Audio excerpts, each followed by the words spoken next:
go-to site for your infinite source of precise, reliable, and factual material exposing the Watchtower organization. Well, hello, everyone, and welcome in to another edition of JW World News. Well, that's the news the Watchtower doesn't want us talking about, but we talk about it all the time when we come here every Saturday night because we want everyone to know just what's going on behind the curtains. Anyways, my name's Rick Farron. I'm coming to you from the apostate capital of the world. Well, of course, that's up here in Boston, and I think we can rightfully claim that title. Just a month ago, we had 350 people, former Jehovah's Witnesses, opposers, come in and want to be here in Massachusetts. And they were all here for our Still Alive in 2025 ex-Jehovah's Witness convention. We all had a really good time, and I've been getting all kinds of emails. And I want to thank all you guys for sending me emails and all of those that participated in that convention. We all had a really excellent time. Got to meet a lot of really good people. And I really am really happy that we had that convention. My wife, Susan, as well. Well, anyways, we got a lot going on in the Watchtower. You guys all are aware, I think, of some of the things that has been happening. But we're still here. You see the sign right next to me here.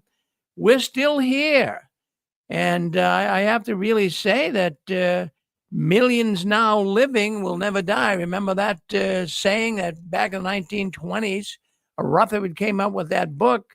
And now here we are, and we still are here. You know, it was supposed to end years ago. It was supposed to end in 1914, 1925, 1975. Here we are in 2025, and we still have not seen Armageddon. We haven't seen the new system. It really is something else that the Watchtower has pulled off, one of the biggest scams ever in American and world religion. There's a paragraph that I want to bring to your attention. They are getting away from actually even saying that the new system in Armageddon is going to come in our lifetime. And if you checked out the November 2025 Watchtower, specifically on page 4, paragraph 7, there's a very it has a heartbreaking statement. Now, this is the statement. I'm reading it right verbatim from the Watchtower.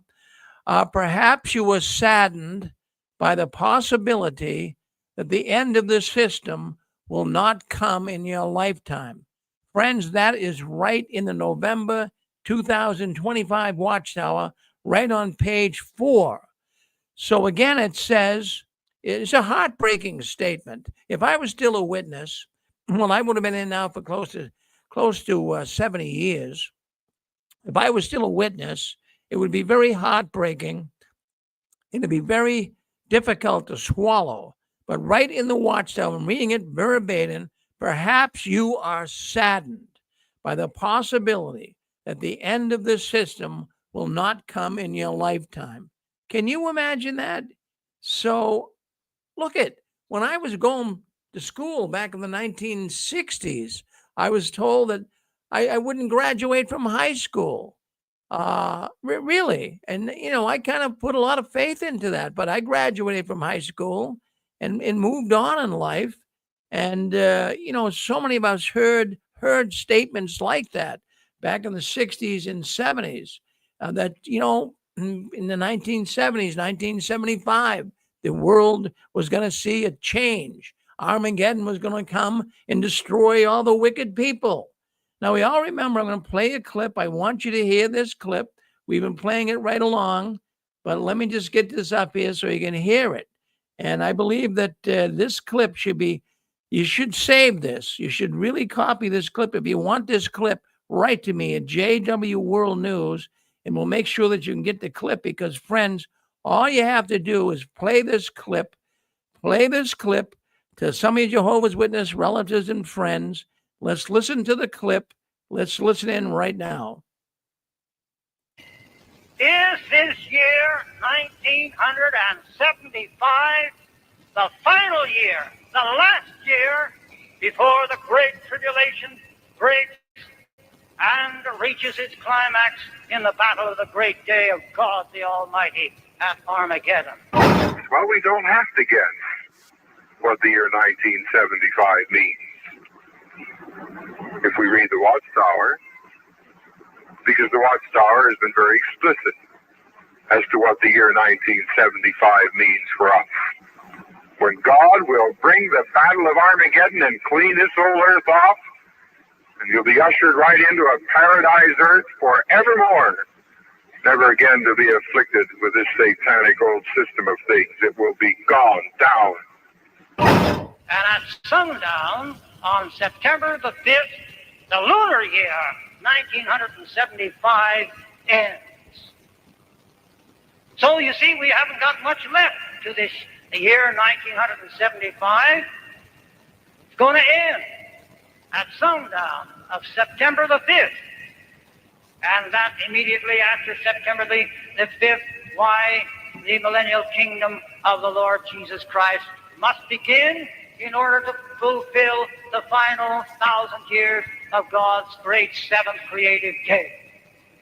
And they're expecting the great tribulation to occur and the destruction of Babylon the Great and the annihilation of all the political systems of this world, and then the binding of Satan and his demons and their abyssing to occur before this year is ended, this year 1975.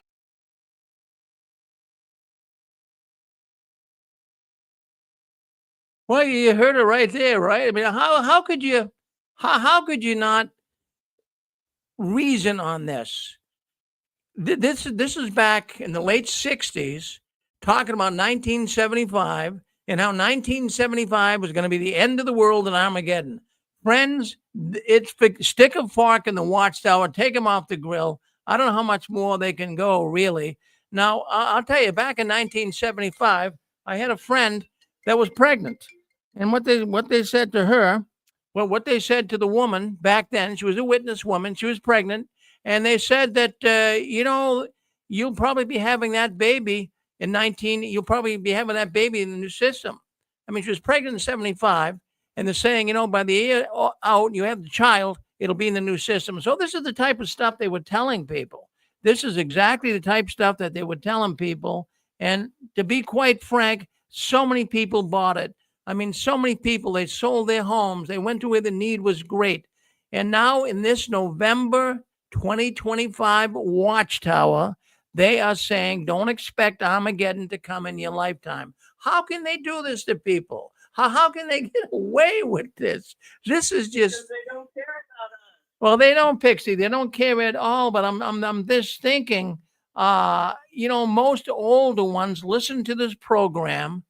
And if they're even Jehovah's Witnesses, I mean, if they're PME witnesses, if they're loyal witnesses, they've already accepted the idea that they are going to die before Armageddon comes. Now, that's a terrible thing.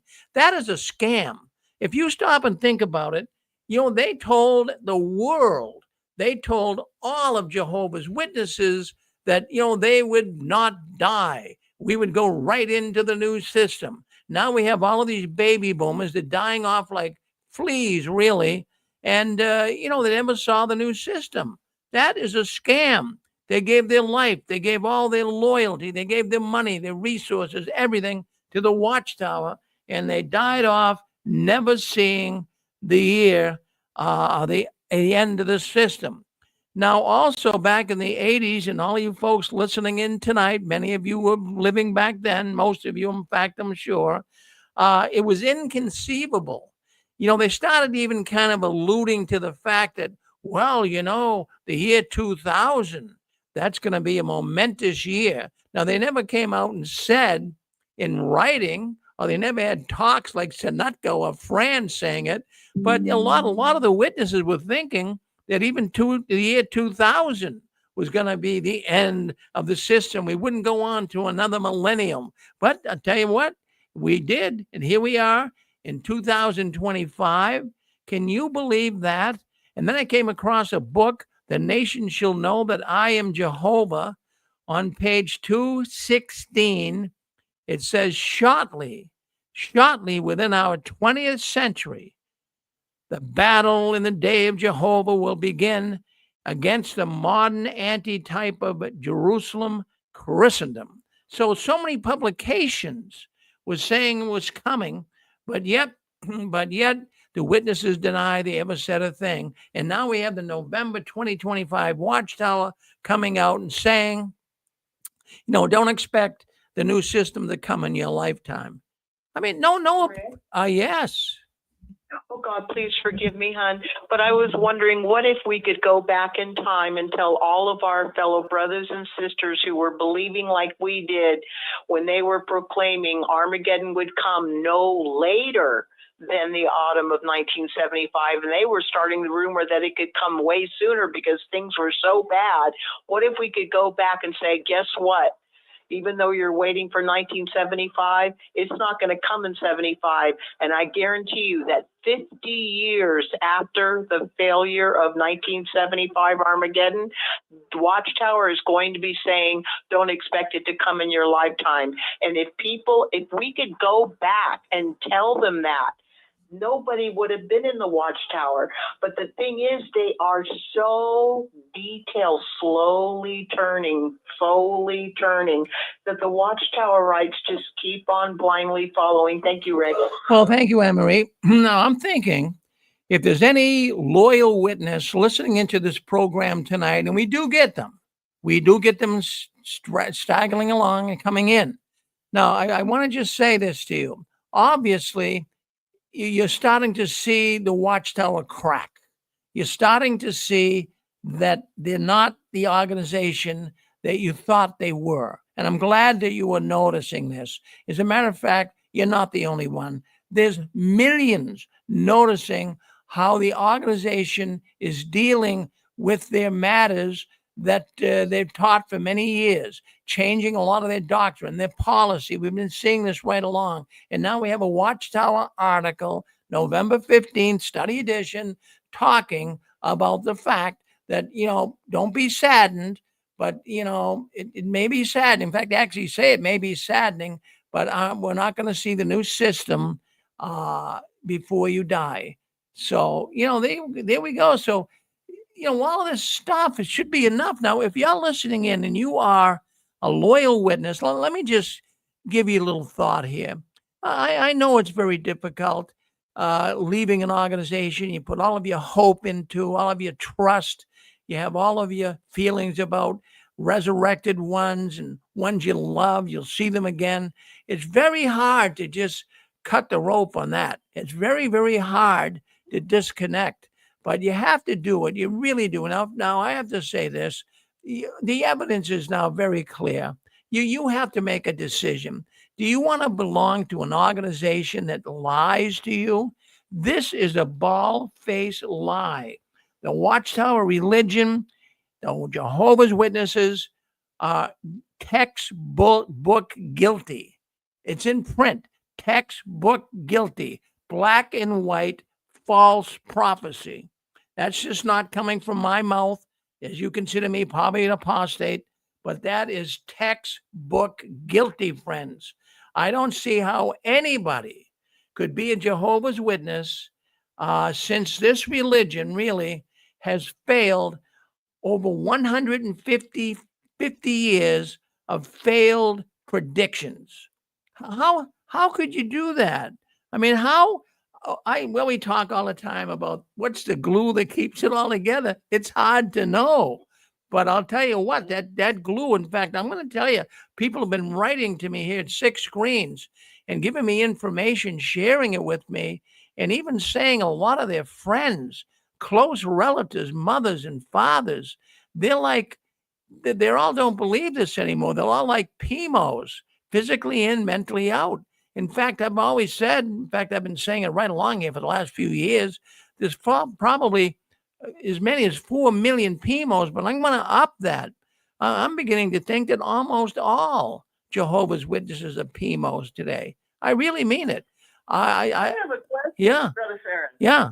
With this shocking and sad sentence that was in the November Watchtower, it's almost like corporate showed their poker hand.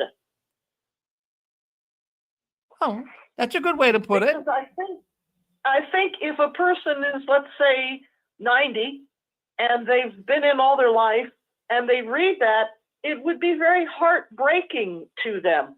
Sometimes we're honest with the older ones, but in doing their care, sometimes, we soft pedal things a little bit, because even you and I, we didn't think we'd have our beautiful platinum hair. We didn't think we'd get this old. Well, And these are the people older than us.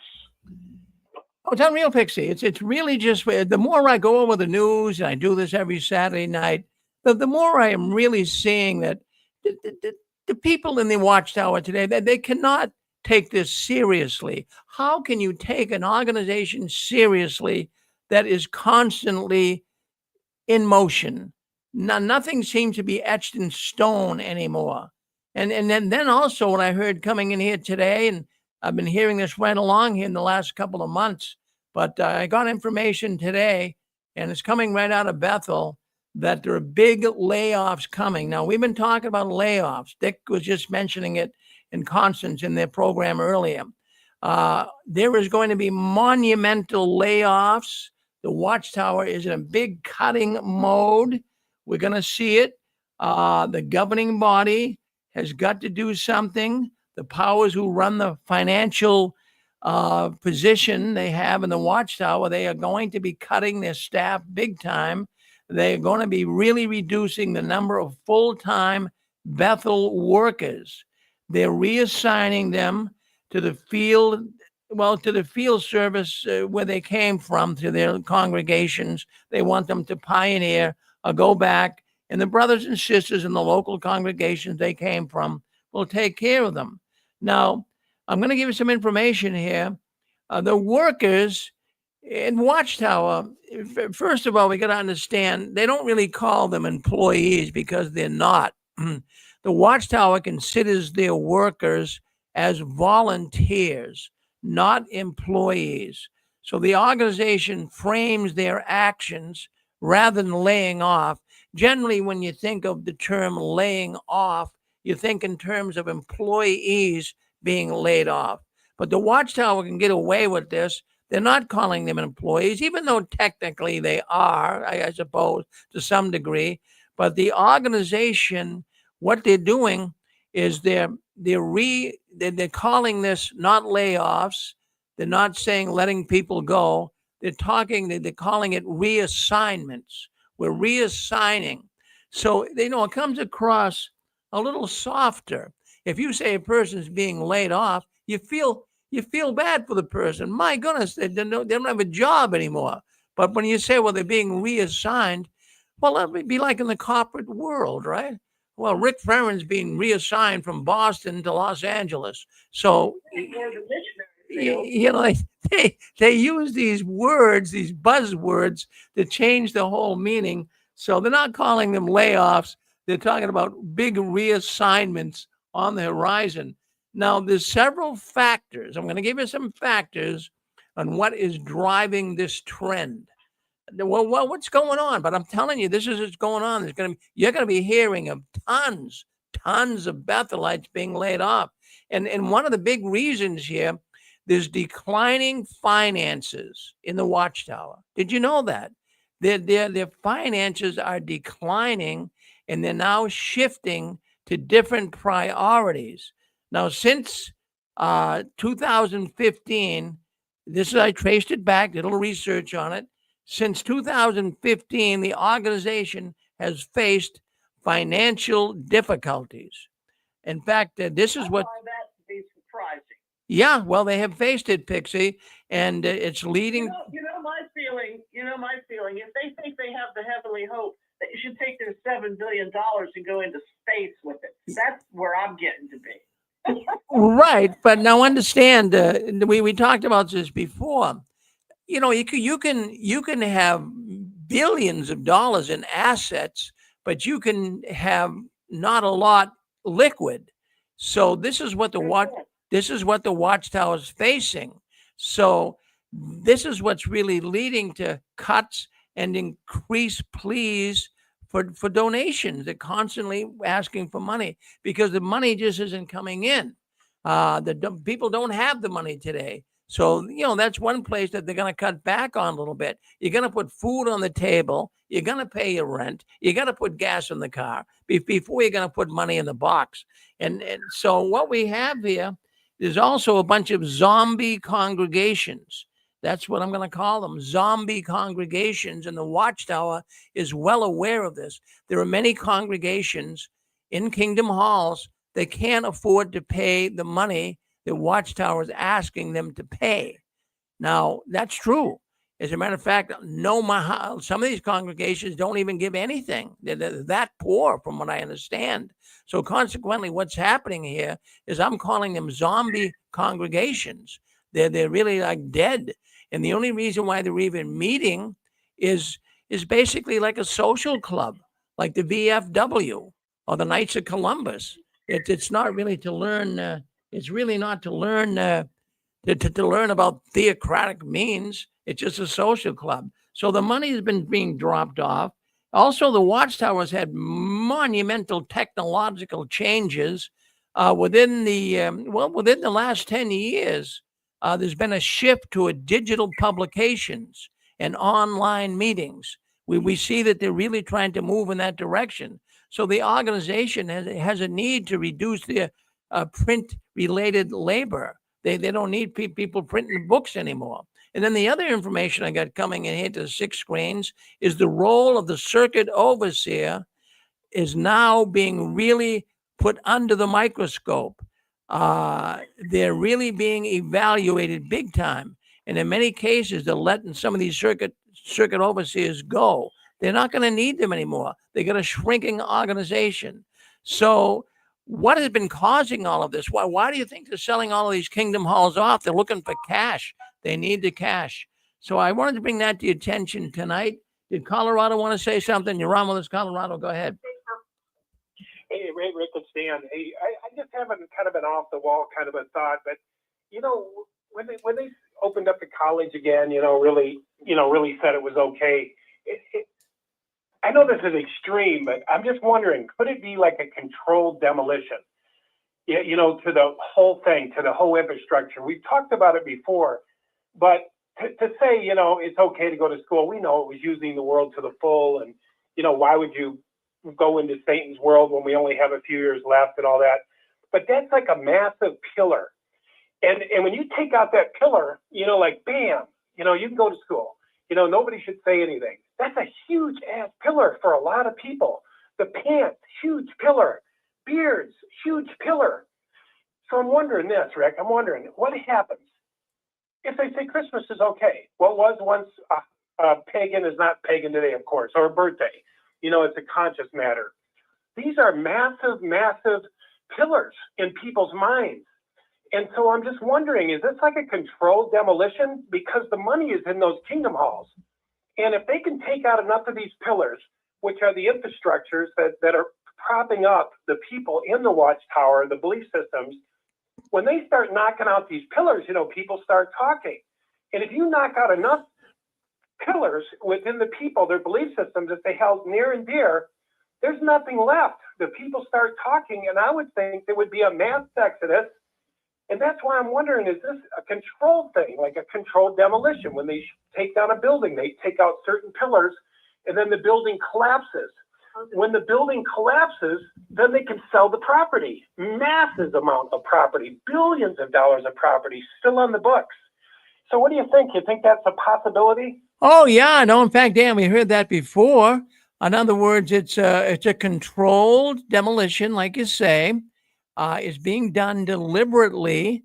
It's a great way. I mean, really stop and think about it. And like I just mentioned, there can be billions in assets, but you need cash. You really need cash. Yeah. And for the Watchtower, even to have all of these Bethelites, they had approximately 4,000 worldwide. And for them to have that many Bethelites, that's a lot of mouths to feed. That's a lot of beds to make. That's a lot of money. You ain't kidding. So you gotta get rid of some of these people, You know what else too, Rick? Just along that line is, I've talked about my uncle, and he talked about the climate clock. There's nobody talking about the climate clock in Watchtower. So he's made up his own end time. He's that far out where he doesn't even realize, because he's 81 years old, he doesn't believe him anymore. So he set up his own time frame. When he said the climate clock, that Jehovah's got to step in before man ruins himself and we all burn up, that's his own mind. They're creating their own reality. So when you mentioned something about the kingdom halls, what did you call it just a minute ago? A lot of the kingdom halls are like, I don't know if they're dormant or whatever. Zombie congregations. Yeah, I think they're in a zombie mode. They don't know what to do. They don't know what's going on with the organization. They don't know what the hell's going on. Things are dropping one after another. So I'm thinking this is controlled, and they want those halls. Anyway. Oh. All right, let's. Did you want to come on? Thank you, Dan. I think we got the King of Dodge. Thank you, Dan, very much. Did the King of Dodge want to come on? You're on with us. Yeah, thank you so much, Rick. And I just want to cap on what I'm going to read a couple poems, but before that, I want to cap on what Dan said, because my congregation overseer, he was an overseer for like 35 years. He was like a hunchback guy. And it took me a while to bring the Lord to my side, because a lot of baggage there from my last congregation. But he said to me, "We have a zombie congregation in our territory." I said, "What are you talking about?" I said, "We've got more people who left us than are in us, and we're going to try to get them back." And I believe that's happening everywhere, Rick. So I totally understand what Dan's saying. Now I'm going to try to read a poem here. I'm going to try to get it off before I fall asleep. All right, go ahead. The first one here is Theocratic Games. Spontaneous combustion is a game we play when we have too many friends and it's time to run away. Friends come and friends go. Too many causes anxiety, forcing you to get a new priority. You, not them. So you burn some bridges or move away or hope they get this fellowship one day. It's one of the popular theocratic games we play for our protection, until one day Watchtower took that game away, forcing you to go to the hall in your territory, unless you moved there, of course, and it didn't apply to the elders, of course. So now you're screwed, and the one who is spontaneously combusting is you. Forced friendship with fools is not something anyone wants to regularly do. So we slowly fade away, hoping the elders don't appear at your door one day, begging you to stay. Not because they'll never understand why you can't enjoy the paradise that they made. It's because they made it their way, or the highway. So goodbye, cruel Watchtower world. I'm more than ready to do it my way with as few friends as possible. And that's the poem for that. Well, that's good. Well, that's good. Well, then, you have a. Do you recall when they forced people to stay at their halls? If you switched halls, you couldn't be a servant. That's right. Unless you were an elder, of course. Yeah. It was really trying to, people were switching to get away from the stupidity at their certain hall, the stupid people. Now, this is the second one. I don't know if you know, familiar Rudyard Kipling. He did a book called Gunga Din. Well, I call this the legend of Gunga Dum. My kingdom for a horse or horsecraft. It's the way modern religion is run. Desperate men taking desperate measures when the promised kingdom never comes. In the land of illusion, the only one who wins are the voluntarily dumb, the comfortably numb, who have never valued freedom for the multitudes.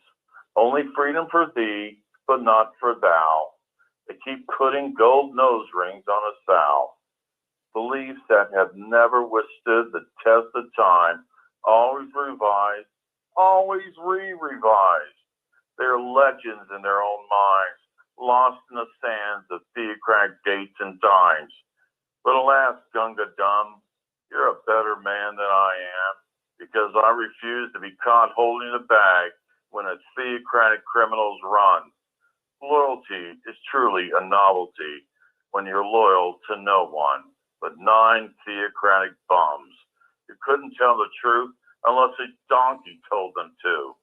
This is the legend of yet another white colonializing religion, preying on the dumb and dumber. It sounds like a comedy rerun, doesn't it? And that's the 2 poems I wanted to do tonight. Well, thank you, King and Dots. In fact, well, you ought to put these all together, and perhaps you could even, put them in a book form someday. I think you could. Well, I'm just hoping the thought will reach somebody.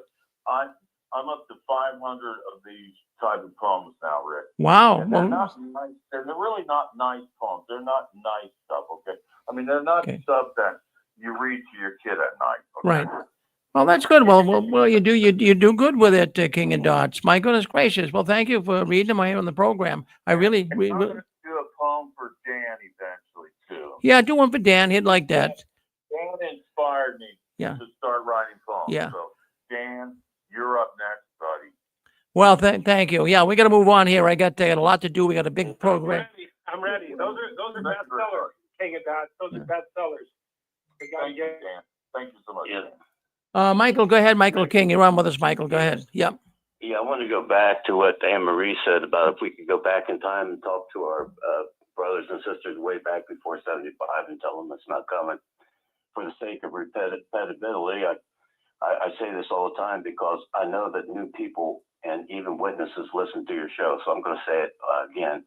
I'm the one who actually went to Fred France himself when I was in my 20s and told him that before 1975 that the 1975 tape was wrong. It was calculated wrong. I knew the temple wasn't destroyed in 607. I knew it was 587. You go back through the reigns of the kings. You could easily prove it out of the New Testament. So it was wrong. But what would happen, Anne Marie, if you did that? The same thing happened to me. You would be disfellowshipped, even though they didn't disfellowship me because I walked away. But they were going to disfellowship me because I didn't go along with the congregation, the governing body teaching. I was considered like a rebel and stay away from Michael King. So well, that's even more damaging. Teaching to me was this generation shall not pass, because it hung on. That hung on for 20, 30 more years, kept people in there. Well, we all heard that, Michael. Yeah. Yeah. And, now they have overlapping generation. And I talked to an elder friend of mine, I always told you I talked to him. I said, you take your Bible, Mark, and explain that to me from your Bible. Just put it all together for me and explain it to me how all that works at overlapping generation. There you go. They can't do it. No, they can't. They can't even get in the ring with you, Michael. I mean, I don't know what they would do. It's everything they've ever taught is a big lie. Well, thank you, Mike. Thank you for coming on. Stephanie, you hang on with us. She's coming up on the program next. Give us about another 10 minutes, and then we're going to go to your program. Going to kind of whiz through this. So we'll go to your program in about 10 minutes, Stephanie. So you hang on with us. She's got a program coming up. Stephanie Lynn Carson, Justice for All, coming up in about 10 minutes from now. So I just wanted to bring up, we had the Elders book. Yes.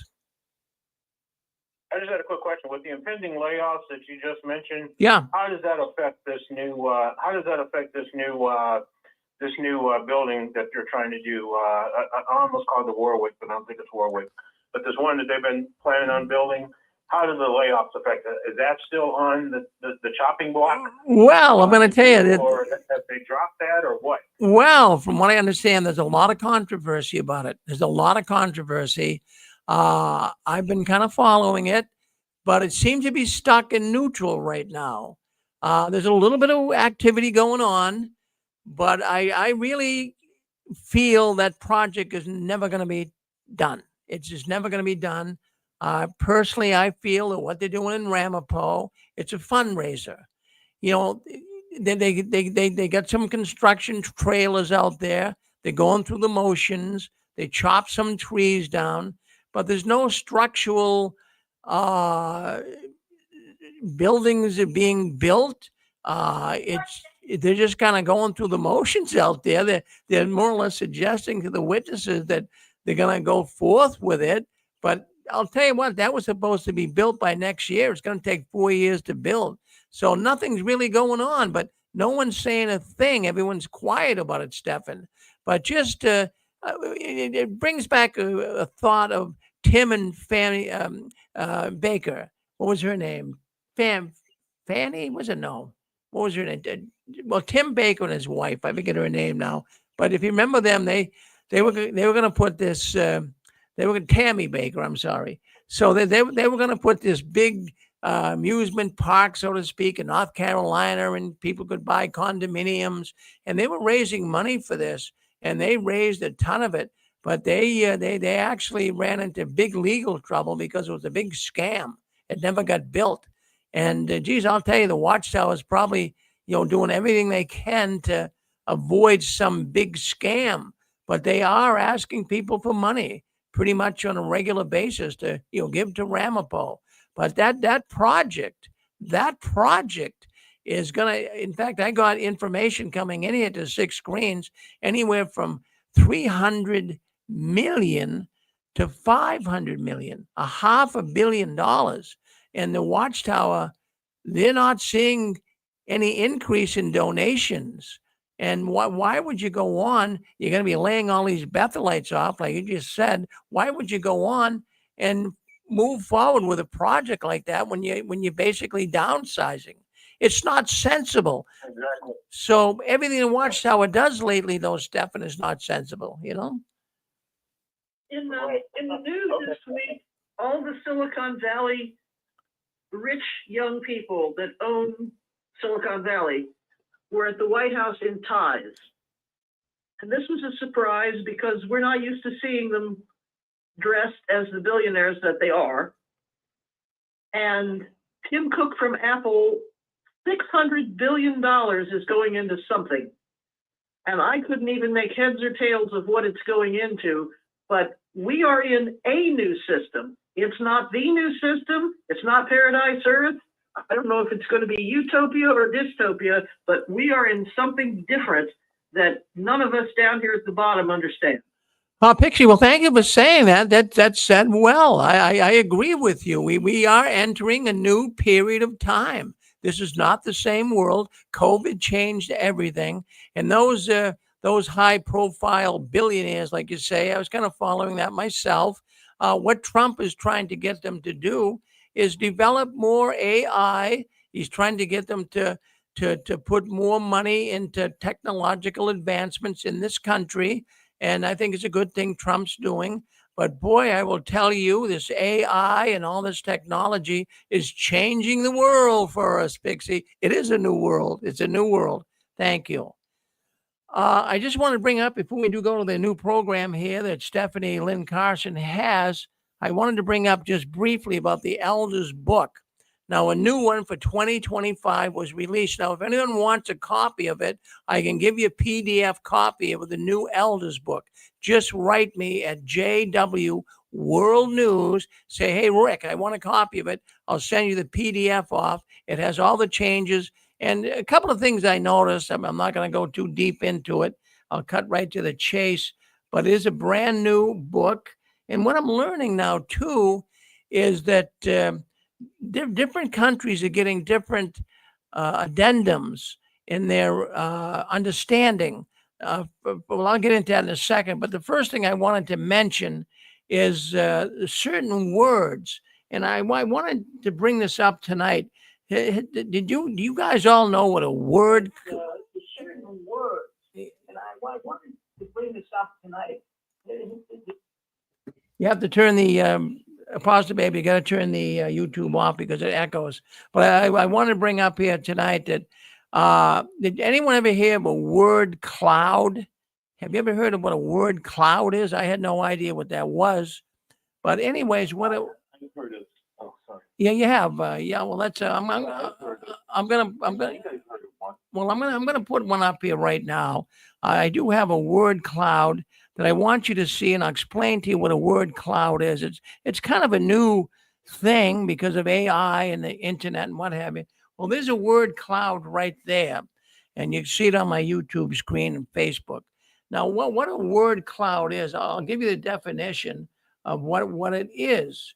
And well, here it is right here. Here's the definition of a word cloud: an image composed of words used in a particular text or subject in which the size of each word indicates its frequency or importance.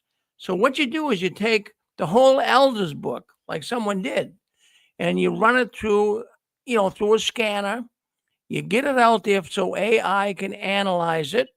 And what they do is they create a word cloud. So they come up with the words that show up the most in the book.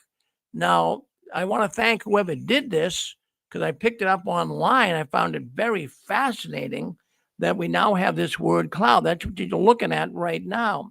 So what it is it's going to pick the words that are most popular in the book, the words that are more used than other words. So I noticed that the word elders, now on that word cloud you're seeing on your screen right now, the bigger the text for the word, that means the more it was used, the more times that word was used in the flock book, the shepherding the flock book. So anyways, to make a long story short, the elders in the flock book, well, that term elder is brought up 679 times. And the word publisher at an impressive 109 times. Also, the word abuse holds its own count with 86. And sexual, the word sexual is shown 76 times. These are some of the most used words in the elders book. So we have elders, we have publisher, we have abuse, we have sexual. These are the words that are mentioned the most. Now, I found it really fascinating. One word is only mentioned once. There's only one word that's only mentioned once, and that is the word love. Now, this is fascinating. Love only appears once in the whole 2025 new edition of the Elders book. Now, in the old reference, there were 5 occurrences of the word love. So they took the word love out. There's only once. I mean, the most important instruction, if they're a Bible organization, if there's a Christian organization, which they claim to be, well, you have to realize the Bible is something that talks about love, doesn't it? You know, how you have to love God and you love your neighbor. And love, not obedience, should really be the primary concern in the flock book. It has to do with handling the congregation. But the word love only appears once. It explains, I mean, I have to tell you, I'll explain it to you. The flock book comes across as very harsh. It comes across as uncaring and emotionless. And the identifying mark, as I tell you, and you know it, of Christianity is love. But to have the word love only appear once in this elder's manual, I mean, really, why would they take such care to remove references to the word love? Why would they? I mean, there was more in the 23 edition of the flock book. There was 5 mentions of the word love. So in this 25 edition, all of a sudden they removed the references. In the past, I mean, stop and think about it. You know, in the past, what the Watchtower did is they would try to pretend that the elders and the shepherds were loving, that they're no longer loving. Really, one of the biggest complaints that comes in here to the 6 screens and why people are leaving the organization is because the organization is unloving. The elders are not loving. The ministerial servants are not loving. Now, I'm making a blanket statement there, I know. I'm sure there are some elders and some ministerial servants are loving. But for the most part, they don't want these elders talking much about love. They want these elders talking about obedience And it really is something when you stop and think about it. And I'll tell you what's really mentioned big time in the elders book, the word, there seems to be, and we all know it, there seems to be this real attachment or this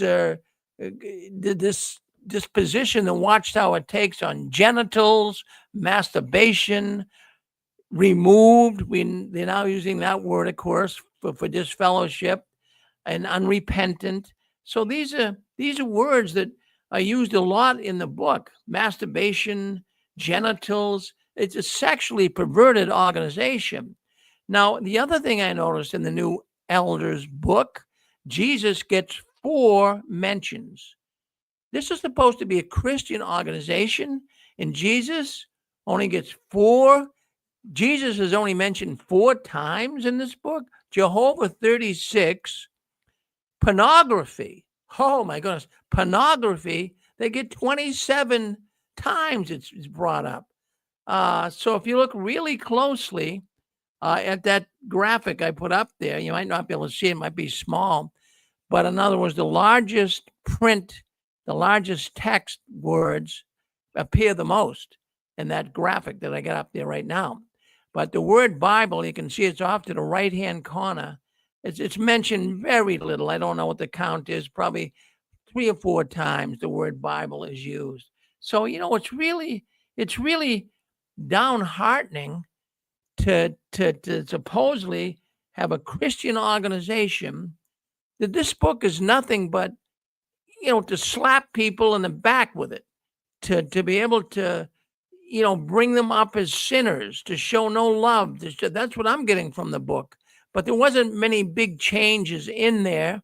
I did see that, some of these books, they're in different, they have different books for different countries. Let's go with that. South America has a different book. Some of the things are different. For example, what I found in the American version of the Flock book, the one for the American branch, U.S. branch, they're saying that at conventions now, the brothers should wear a tie, especially if they're going to be on stage, but they should be wearing a tie and, good dress to a meeting, to a convention. And the same thing with sisters should be wearing a dress. Now, they said that we're not going to make rules, but here they go once again making rules. But in parts of Europe and in South America, that doesn't appear. They can wear what they want. But here we go again for the Watchtower making all these rules. We got time for one caller, and then we're going to move to our new program. Who would like to say something? You're on with us right now. Go ahead. Hey, Rick, I just want to say they're still operating from the old law, an eye for an eye and a tooth for a tooth. That whole book is an eye for an eye and a tooth for a tooth. If they do wrong, spank them. If they leave Jehovah's organization, they're dead. The whole thing, time I was in there, I felt like a gun was being held to my head. It wasn't how much you could love. It was how many magazines you could put out. Did you put out enough magazines? Did you pioneer? Did you do this? And it's still the same, just like you just proved it right there. So that's why they don't know what to do with Jesus. That whole play they had about Jesus was like carrying around a mannequin. He looked like a freak. Yeah. They don't know what to do with him. They don't know what he represents, but he represented love. He said there's a new law. Love your neighbor as yourself. Love God and love your neighbor. And he said that was the new law. And he said, you will recognize my followers by their love. And so they never crossed over. They never crossed over into the new covenant of love. They're still in an eye for an eye and a tooth for a tooth. Well, you're right. Well, Dan, thank you. Always good to hear from you. Thank you very much for calling in. I want to let people know we will have a 6-screen Sunday program tomorrow, beginning at 1 o'clock. So by all means, tune in 6-screen Sunday. We get into theology. We don't talk about it on Saturday night, but if you want to talk theology, or if you have a story tomorrow and you want to talk about your trek in the Watchtower, call up Anne Marie. She's coming on at 2 o'clock tomorrow, Sunday, 2 o'clock Eastern time, and you'll have up to 45 minutes or so to talk about your trek in the Watchtower. So call in tomorrow and she'll be glad to have you tell your story. And in about 2 weeks to a month, we have a brand new program starting here as well. It's called Judicial Hearing. And what we're going to do in the ex-Jehovah's Witness world is we're going to start just fellowshipping some of the governing body members and some of the helpers at the Watchtower headquarters.